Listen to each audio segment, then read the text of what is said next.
प्रिय छात्राः सुप्रभातम्। सर्वे कुशलिनः वा? अहम् इदानीं नवमकक्ष्यायाः नूतनं पाठमेकं पाठयामि। पाठस्य नाम सूक्तिमन्दाकिनी। दशमः पाठः सूक्तिमन्दाकिनी। विद्यार्थिಗಳೇ, सूक्तिमन्दाकिनी अस्य शब्दस्य अर्थं जानन्ति वा? सूक्ति इत्युक्ते सुಳ್ಳುಡಿ, ಒಳ್ಳೆಯ ಮಾತು. ಮಂದಾಕಿನಿ ಇತ್ಯುಕ್ತೆ ಸ್ವರ್ಗಲೋಕದ ಗಂಗೆ. ಸೂಕ್ತಿ ಮಂದಾಕಿನಿ ಅಂದ್ರೆ ಒಳ್ಳೆಯ ಮಾತೆಂಬ ಗಂಗೆ, ಅಂದ್ರೆ ಸುಭಾಷಿತ. ನೀವು 8ನೇ ತರಗತಿಯಲ್ಲಿ ಕೆಲವು ಸುಭಾಷಿತಗಳನ್ನ ಕಲ್ತಿದ್ರಿ.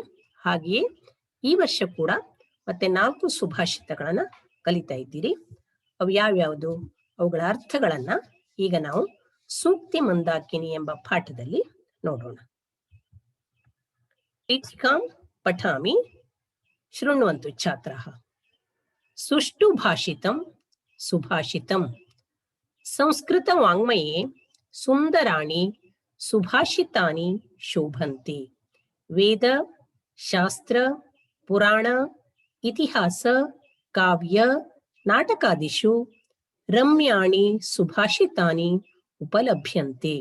ಸುಭಾಷಿತಾನಿ ನೀತಿಂ ತತ್ವಂ ವ್ಯವಹಾರ ಚಾತುರ್ಯಂ ಚ ಪ್ರಬೋಧ್ಯ ಲೋಕ ವ್ಯವಹಾರಂ ಸನ್ಮಾರ್ಗಂ ಚ ದರ್ಶಯಂತಿ. ಸುಷ್ಟು ಭಾಷಿತಂ ಸುಭಾಷಿತಂ. ಸುಭಾಷಿತ ಅಂದ್ರೆ ಸುಷ್ಟು ಭಾಷಿತಂ.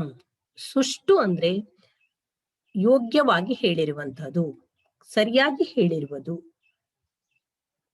ಸುಷ್ಟು ಭಾಷಿತಂ ಸುಭಾಷಿತಂ, ಚೆನ್ನಾಗಿ ಹೇಳಿರುವಂತದೇ ಸುಭಾಷಿತ. ಸಂಸ್ಕೃತ ವಾಂಗ್ಮಯೇ, ಸಂಸ್ಕೃತ ಸಾಹಿತ್ಯದಲ್ಲಿ ನೋಡಿ, ಇಲ್ಲೊಂದು ಸಂಧಿ ಆಗಿದೆ ಅಲ್ವಾ? ವಾಕ್ ಮಯ ವಾಂಗ್ಮಯ. ಇದು ಯಾವ ಸಂಧಿ? ಕ ಹೋಗಿ ಯಾವ್ದು ಬಂತು? ಂಗ ಬಂತು. ಮೊದಲನೇ ಅಕ್ಷರಕ್ಕೆ 5ನೇ ಅಕ್ಷರ ಅನುನಾಸಿಕ ಅಕ್ಷರ ಬಂದಿದೆ. ಯಾವ ಸಂಧಿ ಇದು? ಅನುನಾಸಿಕ ಸಂಧಿ. ಸಂಸ್ಕೃತ ವಾಂಗ್ಮಯೇ, ಸಂಸ್ಕೃತ ಸಾಹಿತ್ಯೆ ಸುಂದರಾಣಿ ಸುಭಾಷಿತಾನಿ ಶೋಭಂತೆ. ಅತ್ಯಂತ ಸುಂದರವಾದ ಸುಭಾಷಿತಗಳು ಶೋಭಿಸುತ್ತವೆ ಇವೆ. ಸಂಸ್ಕೃತ ಸಾಹಿತ್ಯದ ಶ್ರೇಷ್ಠತೆ ಸುಭಾಷಿತಗಳಲ್ಲಿದೆ. ವೇದ ಶಾಸ್ತ್ರ ಪುರಾಣ ಇತಿಹಾಸ ಕಾವ್ಯ ನಾಟಕಾದಿಷು ರಮ್ಯಾಣಿ ಸುಭಾಷಿತಾನಿ ಉಪಲಭ್ಯಂತೆ.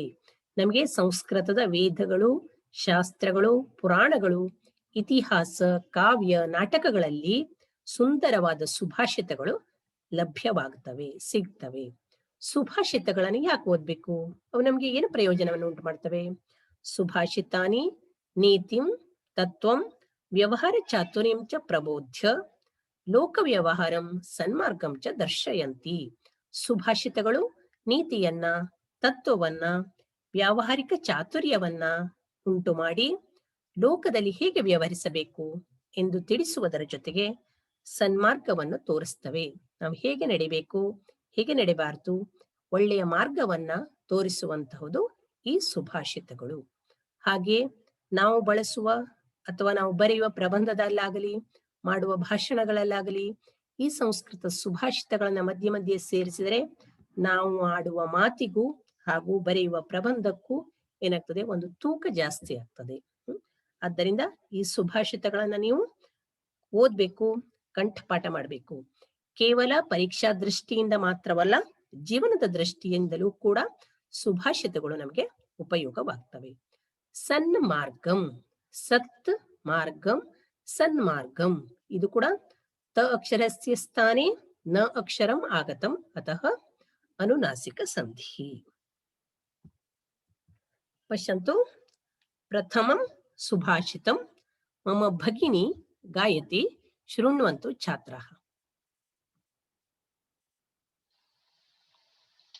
ಆಚಾರ್ಯಾತ್ ಪಾದಮಾದತ್ತೇ ಪಾದಂ ಶಿಷ್ಯಃ ಸ್ವಮೇಧಯಾ ಪಾದಂ ಸ ಬ್ರಹ್ಮಚಾರಿಭ್ಯಃ ಪಾದಂ ಕಾಲಕ್ರಮೇಣ ಚ.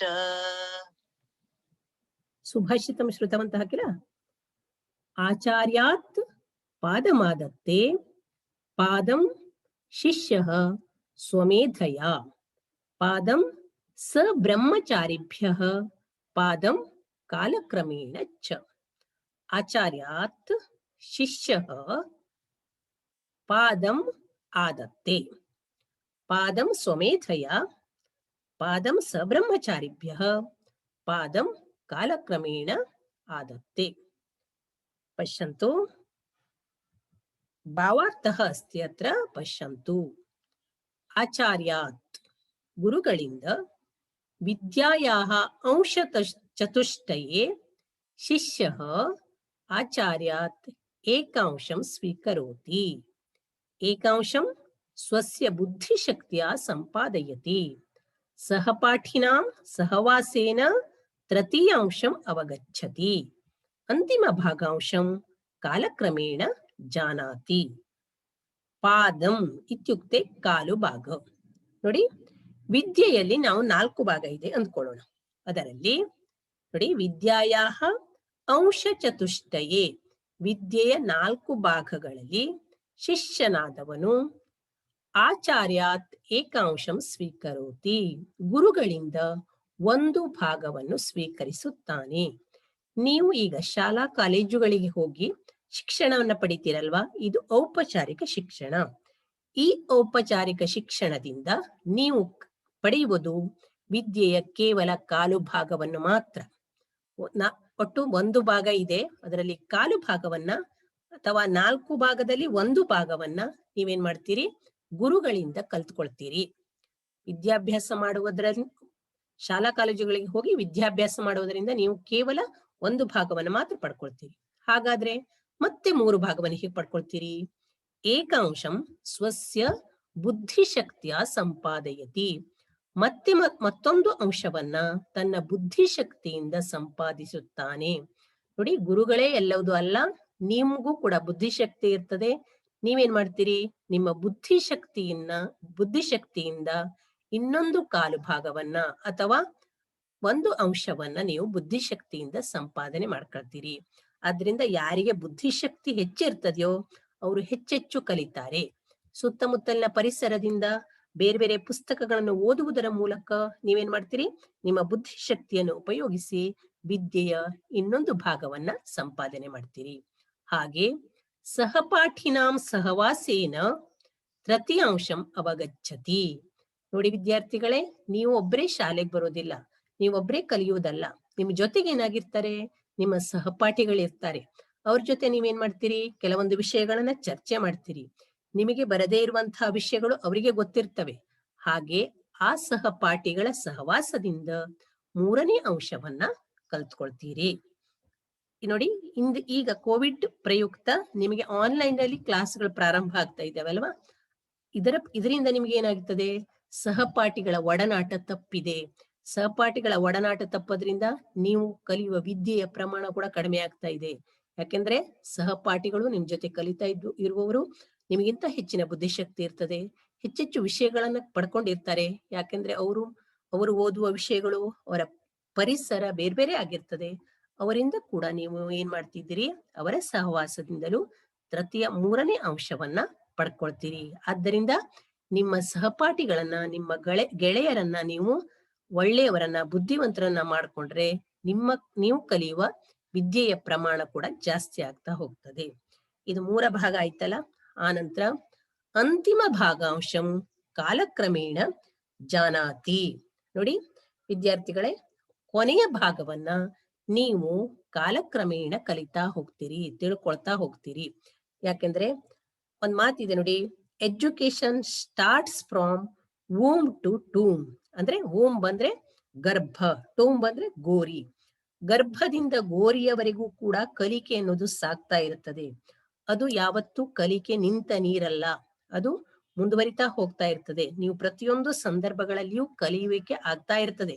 ನಿಮಗೆ ಕೆಲವೊಂದು ಗೊತ್ತಿದ್ದು ಆಗ್ತದೆ ಕಲಿಕೆ, ಗೊತ್ತಿಲ್ಲದೆ ಆಗ್ತದೆ. ನೀವು ಮನೆಯಲ್ಲೇ ನೋಡಿ, ಎಷ್ಟೋ ಅಂಶಗಳನ್ನ, ಭಾಷೆ ಇರಬಹುದು, ನಿಮ್ಮ ಆಚಾರ ವಿಚಾರಗಳು, ಸಂಪ್ರದಾಯಗಳು, ಇವುಗಳೆಲ್ಲ ಒಂದು ವಿದ್ಯೆಯೇ. ಅದನ್ನ ನೀವು ಅವ್ರ ಜೊತೆ, ಮನೆಯವರ ಜೊತೆ ಕಲಿತೀರಿ. ತಂದೆ ತಾಯಿಗಳಿಂದ ಕಲಿತೀರಿ. ಅದಕ್ಕಾಗಿ ತಾಯಿಯೇ ಮೊದಲ ಗುರು ಹೇಳ್ತಾರೆ. ಯಾವತ್ತು ನಿಮ್ಮ ಕಲಿಕೆ ನಿಂತು ಹೋಯ್ತೋ ಆಗ ನಾವು ಸತ್ತ ಹಾಗೆ. ಯಾಕೆಂದ್ರೆ ಪ್ರತಿಯೊಬ್ಬರು ಜೀವನದ ಕೊನೆಯವರೆಗೂ ವಿದ್ಯಾರ್ಥಿಗಳೇ. ವಿದ್ಯೆಯನ್ನ ಕಲಿತಾ ಹೋಗ್ತೇವೆ. ಅದಕ್ಕಾಗಿ ವಿದ್ಯೆ ಕಲಿಯುವುದಲ್ಲಿ ಪರಿಪೂರ್ಣತೆ ಎಂಬುದು ಇಲ್ವೇ ಇಲ್ಲ. ಸರ್ವಜ್ಞ ಎನ್ನುವನು ಇಲ್ವೇ ಇಲ್ಲ. ಯಾಕೆಂದ್ರೆ ದಿನ ದಿನ ಹೊಸ ಹೊಸ ಸಂಶೋಧನೆಗಳು, ಆವಿಷ್ಕಾರಗಳು ಆಗ್ತಾ ಇರ್ತವೆ. ಅದೆಲ್ಲ ನಮಗೆ ಕಲ್ತ್ಕೊಳ್ತಾ ಹೋಗ್ತಾ ಇರ್ತೇವೆ. ಎಲ್ಲವನ್ನು ಕಲ್ತ್ಕೊಳ್ಲಿಕ್ಕೆ ಆಗ್ತದೆ ಎನ್ನುವುದು ಗ್ಯಾರಂಟಿ ಇಲ್ಲ. ಅಂದ್ರೆ ನೋಡಿ, ಕೊನೆಯ ಭಾಗವನ್ನ ನಾವು ಕಾಲಕ್ರಮೇಣ ಕಲಿತಾ ಇರ್ತೇವೆ. ಎಷ್ಟು ಕಲಿತೇವೆ ಗೊತ್ತಿಲ್ಲ. ಎಲ್ಲದನ್ನು ಕಲೀಲಿಕ್ಕೆ ಆಗ್ತದೆ ಎನ್ನುವ ಭರವಸೆ ಕೂಡ ಇಲ್ಲ. ನೋಡಿ, ವಿದ್ಯೆಯ 4 ಭಾಗಗಳಲ್ಲಿ ಶಿಷ್ಯನು ಗುರುವಿನಿಂದ ಒಂದು ಅಂಶವನ್ನ ಮಾತ್ರ ಕಲ್ತ್ಕೊಳ್ತಾನೆ. ಹಾಗೆ ತನ್ನ ಬುದ್ಧಿಶಕ್ತಿಯಿಂದ 2ನೇ ಅಂಶವನ್ನ ಸಂಪಾದಿಸ್ತಾನೆ.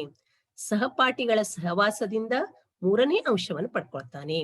ಕೊನೆಯ ಭಾಗವನ್ನು ಕಾಲಕ್ರಮೇಣ ನಮ್ಮ ಅನುಭವದ ಮೂಲಕ ನಾವೇನ್ ಮಾಡ್ತೇವೆ, ಕಲಿತಾ ಹೋಗ್ತೇವೆ. ನಾವು ಬೇರೆ ಬೇರೆ ಪುಸ್ತಕಗಳನ್ನ ಓದ್ತೇವೆ, ಬೇರೆ ಬೇರೆ ಸ್ಥಳಗಳಿಗೆ ಭೇಟಿ ಕೊಡ್ತೇವೆ, ಬೇರೆ ಬೇರೆ ಸಂದರ್ಭಗಳು, ಸನ್ನಿವೇಶಗಳನ್ನು ಎದುರಿಸ್ತೇವೆ. ಅದರ ಮೂಲಕ ಕೂಡ ನಾವು ಕಲ್ತ್ಕೊಳ್ತಾ ಹೋಗ್ತೇವೆ.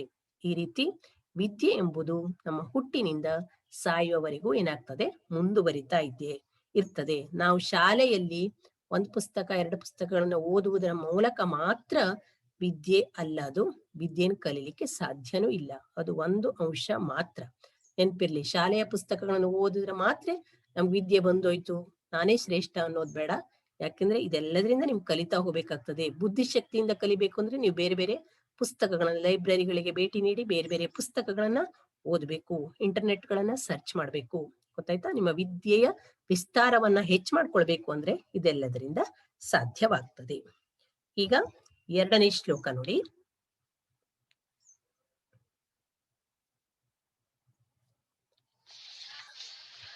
ಅಮಂತ್ರಮಕ್ಷರಂ ನಾಸ್ತಿ ನಾಸ್ತಿ ಮೂಲಮನೌಷಧಂ ಅಯೋಗ್ಯಃ ಪುರುಷೋ ನಾಸ್ತಿ ಯೋಜಕಸ್ತತ್ರ ದುರ್ಲಭಃ. ಅಮಂತ್ರಮಕ್ಷರಂ ನಾಸ್ತಿ ನಾಸ್ತಿ ಮೂಲಂ ಅನೌಷಧಂ ಅಯೋಗ್ಯಃ ಪುರುಷಃ ನಾಸ್ತಿ ಯೋಜಕಃ ತತ್ರ ದುರ್ಲಭಃ. ಅಮಂತ್ರಂ ಅಕ್ಷರಂ ನಾಸ್ತಿ, ನ ಅಸ್ತಿ ನಾಸ್ತಿ ಕಸಂಧಿ ಸವರ್ಣ ದೀರ್ಘ ಸಂಧಿ. ನಾಸ್ತಿ ಮೂಲಂ ಅನೌಷಧಂ, ಔಷಧಂ ಔಷಧದಿಂದ ಕೂಡಿರೋದು. ನ ಔಷಧಂ ಅನೌಷಧಂ, ಔಷಧದ ಗುಣ ಇಲ್ಲದೆ ಇರುವಂಥದ್ದು. ಅಯೋಗ್ಯಃ ಪುರುಷಃ ನಾಸ್ತಿ ಯೋಜಕಃ ತತ್ರ ಯೋಜಕಸ್ತತ್ರ. ಇಲ್ಲಿ ಕೂಡ ಒಂದೇ ಸಂಧಿ ಆಗಿದೆ, ಅದು ವಿಸರ್ಗಸ್ಯ ಸಕಾರ. ಅದು ನಿಮಗೆ ಈ ವರ್ಷ ಬರಲಿಲ್ಲ, ಮುಂದಿನ ವರ್ಷ ಬರ್ತದೆ. ದುರ್ಲಭಃ.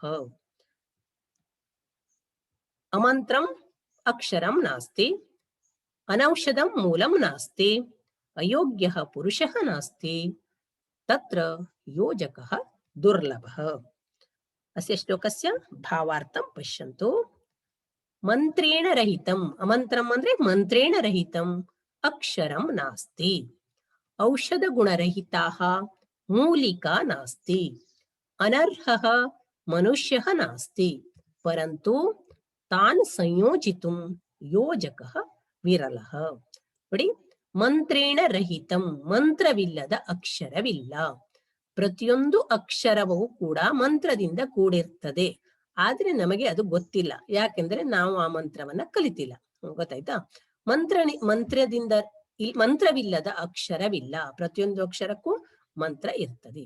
ಹಾಗೆಯೇ ಔಷಧ ಗುಣರಹಿತಾಃ ಮೂಲಿಕಾ ನಾಸ್ತಿ, ಔಷಧದ ಗುಣವಿಲ್ಲದ ಗಿಡಮೂಲಿಕೆಗಳು ಇಲ್ಲ. ಅಂದ್ರೆ ಎಲ್ಲ ಗಿಡಮೂಲಿಕೆಗಳು ಒಂದಲ್ಲ ಒಂದು ಔಷಧೀಯ ಗುಣವನ್ನು ಹೊಂದಿರ್ತದೆ. ಆಯುರ್ವೇದ ವಿಜ್ಞಾನವನ್ನ ಅಭ್ಯಾಸ ಮಾಡಿದ್ರೆ ನಮ್ಗೆ ಅದು ಅರ್ಥ ಆಗ್ತದೆ.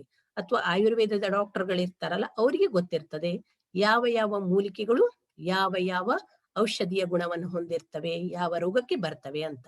ನಮ್ಗೆ ಗೊತ್ತಿಲ್ಲ, ಯಾಕಂದ್ರೆ ನಮ್ಗೆ ಅದರ ಬಗ್ಗೆ ನಾವು ಅಭ್ಯಾಸ ಮಾಡಿಲ್ಲ.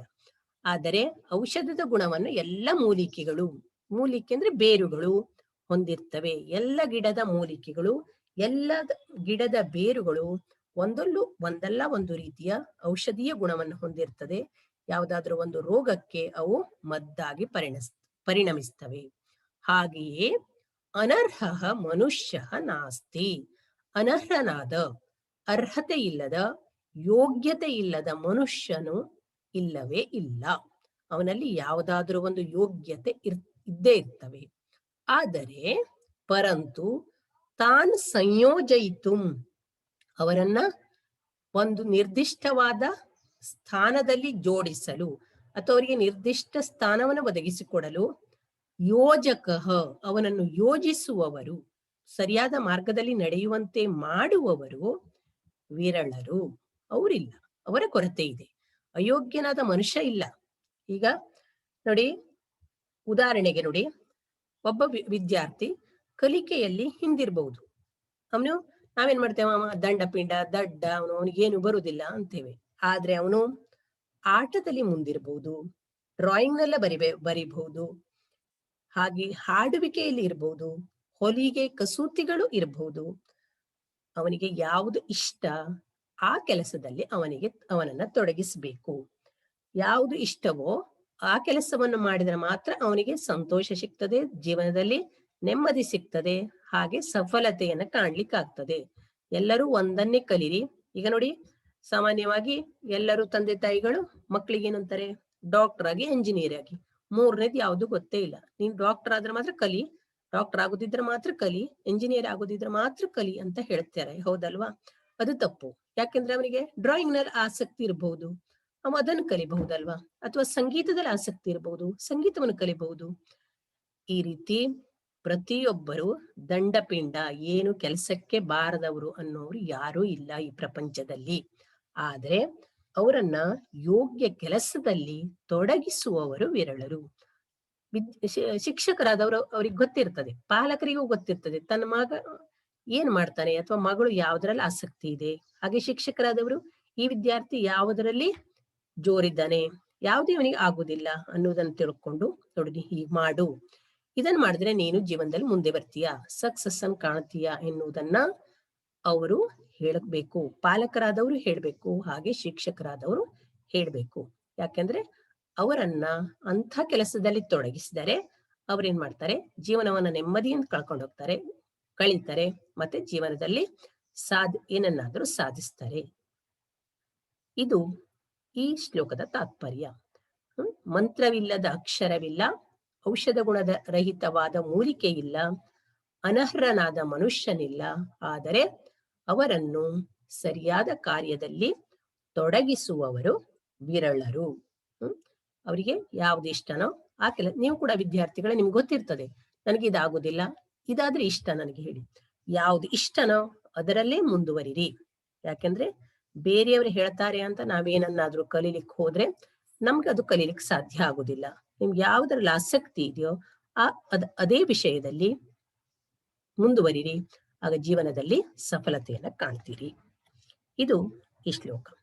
ಇನ್ನು ಮೂರನೇ ಶ್ಲೋಕ ನೋಡಿ.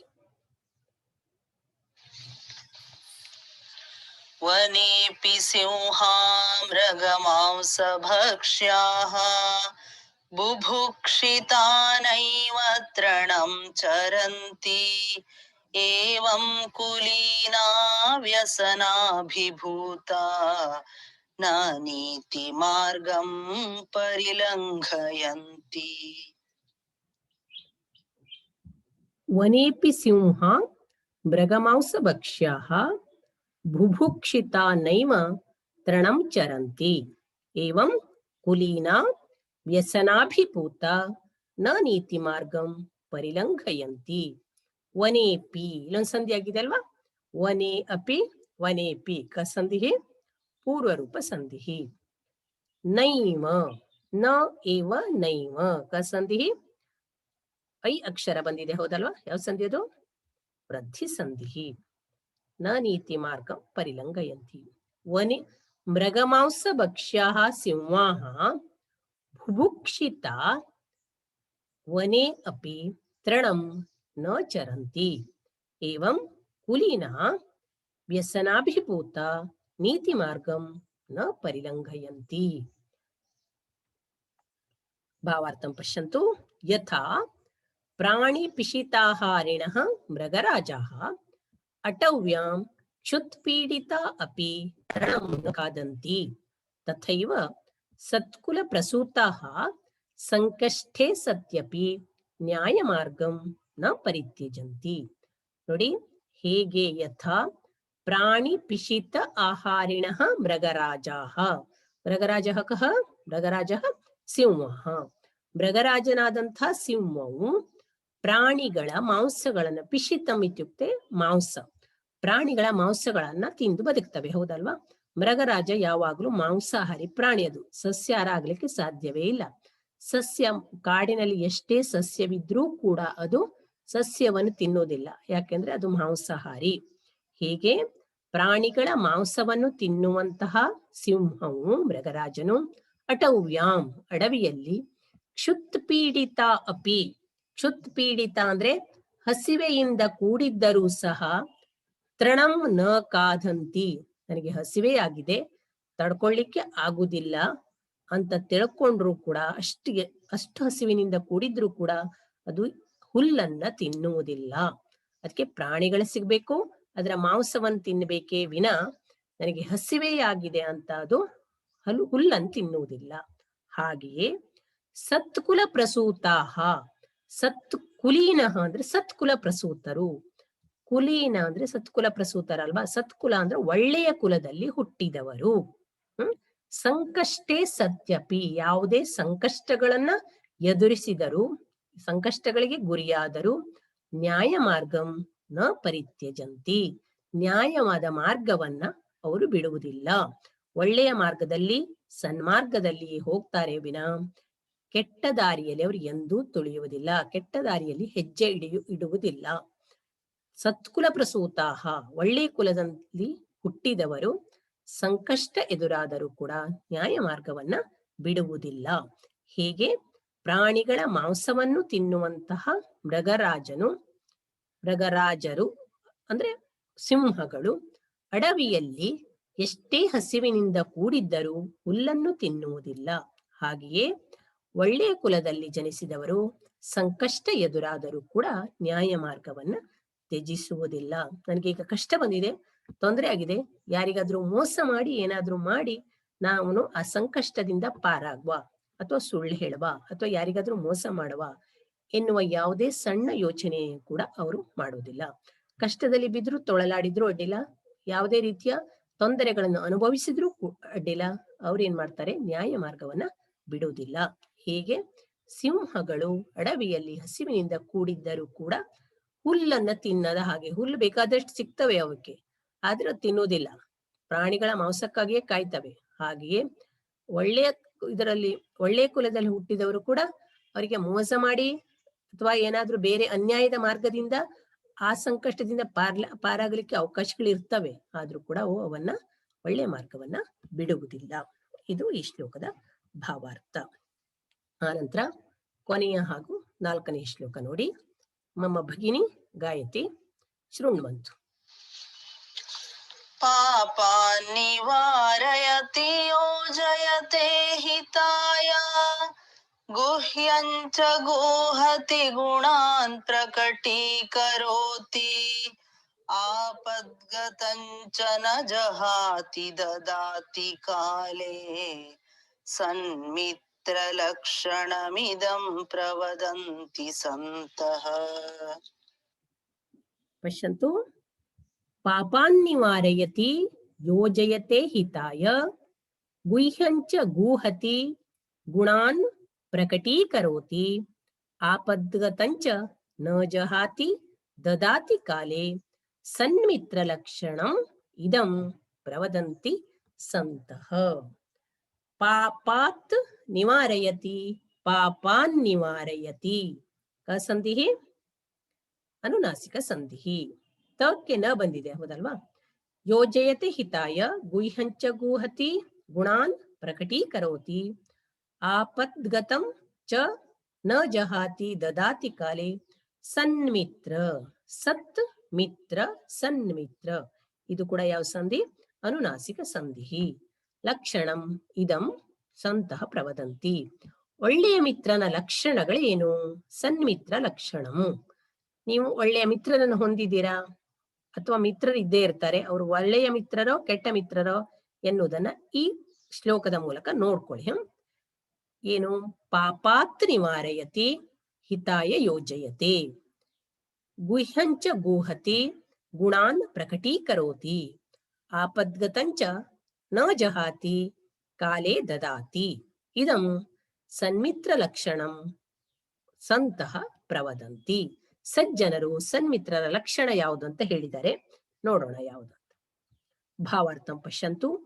ಉತ್ತಮಃ ವಯಸ್ಯಃ ಮಿತ್ರಂ ದೋಷಾತ್ ನಿವಾರ್ಯ ಉತ್ತಮ ಕಾರ್ಯೇಷು ಯೋಜಯತಿ, ಗುಹ್ಯಂ ನ ಪ್ರಕಾಶಯತಿ, ಗುಣಾನ್ ಪ್ರಕಟೀಕರೋತಿ, ಕಷ್ಟಕಾಲೇ ಅಪಿ ತ್ಯಕ್ತ್ವಾ ನ ಗಚ್ಚತಿ, ಧನಾದಿ ಸಾಹಾಯ್ಯಂ ಕರೋತಿ, ಇದಂ ಸನ್ಮಿತ್ರ ಲಕ್ಷಣಂ ಇತಿ ಸಜ್ಜನಾಃ ವದಂತಿ. ಸಜ್ಜನರು ಯಾವ ರೀತಿಯಲ್ಲಿ ಒಳ್ಳೆಯ ಮಿತ್ರನ ಲಕ್ಷಣವನ್ನು ಹೇಳಿದ್ದಾರೆ ನೋಡಿ. ಉತ್ತಮಃ ವಯಸ್ಯಃ, ಉತ್ತಮನ ವಯಸ್ಯಃ ಇತ್ಯುಕ್ತೆ ಮಿತ್ರಂ, ಉತ್ತಮನಾದಂತಹ ಗೆಳೆಯನು.